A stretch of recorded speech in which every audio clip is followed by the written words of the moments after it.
The AT-6, known for its ability to turn money into noise. When you hear those airplanes go by, you can listen to the sound of the engine, the pitch of the engines, and the prop change. That's how they jockey the power to keep themselves in position and formation.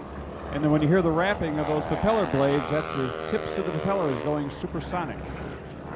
Ladies and gentlemen, I want you to look high and to your left. This is one of the few places you see this many of these airplanes in the air at one time. The AT-6 SNJ in Harvard formation flight.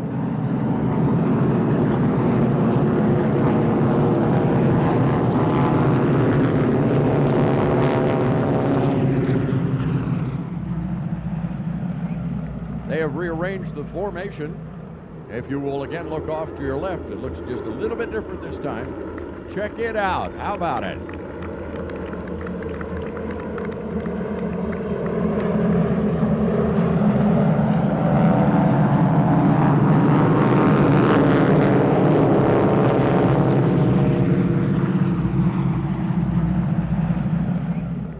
Kenny, this time the Harvard AT-6 SNJ flight is going to come around and do their brake to land.